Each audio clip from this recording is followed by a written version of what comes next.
Hello, hello, King's Court MMA. Obasogi in the building with Uncle Bryan, as I've started calling him. How are you, Uncle Bryan? Not as good when you call me Uncle Bryan, surprisingly.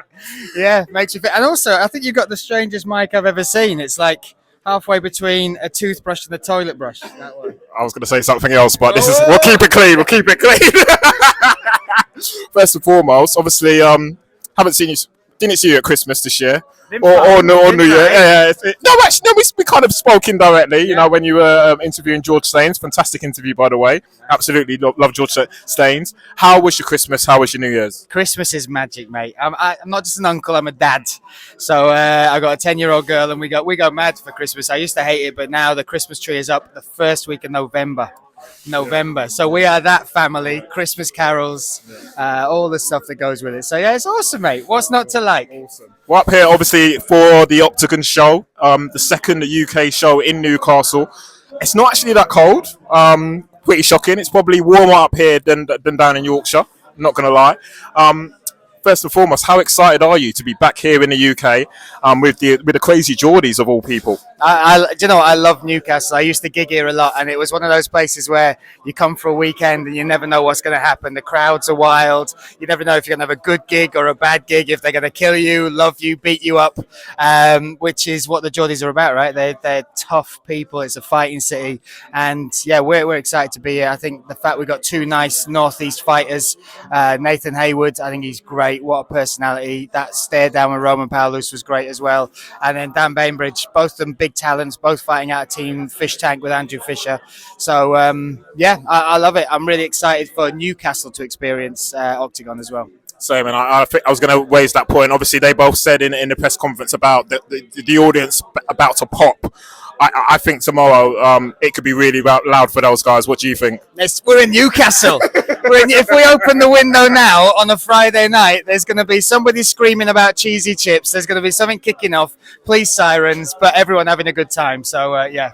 Might have to go and sample those cheesy chips because it's been a while tonight myself. And I'm sure some of the fighters will because, they was talking about eating and food towards the end of the press conference. In terms of sleeper fight, a fight that you reckon is under the radar and should not be missed, which one would you call out as the sleeper fight of tomorrow night? Great question, and there's one straight to my head. It's and I don't know whether it is fully under the radar, but Holzer versus Corey Fry.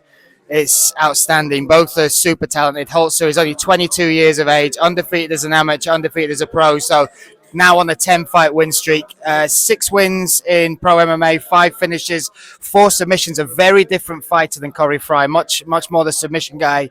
But Corey Fry, I knew him before OKTAGON, and I kind of wondered whether this would be too big a stage. You know, when you wonder how people will cope with the size of it, the scale. He's been used to fighting on UKFC, which is a fantastic show. But then he was in Cologne in front of 20,000 people fighting the hometown guy. That guy was born less than 50 yards from that arena, like in the hospital right across the road. And he soaked it up. And I suddenly saw that, he deserves the stage. He can cope with it. And when those two lock horns, I think that is the sleeper one. I think it's a feature bout on the prelims. And it's the one, I think, outside the main event that I'm most excited to see. Fantastic. And our guy Mardy, he's the king of Just Bleed. He loves a Just Bleed fight. If you had to put a tag on a fight that will be all about just bleeding, which one would you call out as a Just Bleed, just for Mardy? This is great. Let's take away the beauty of martial arts. Let's take away solving the puzzle of another human being in there. Who could potentially die tomorrow night? Give me that answer. You got to look at the heavyweights, right? You got to jump up there. Powash is a monster. 8 finishes, 9 fights, 8 finishes, all of them by knockout, all of them in the first round as well. And then you got Stuart Austin, who is, I think he's a technician at a heavyweight, judo black belt, represented Great Britain in judo. And like he said, he's got a certain style. He knows what he's going to bring.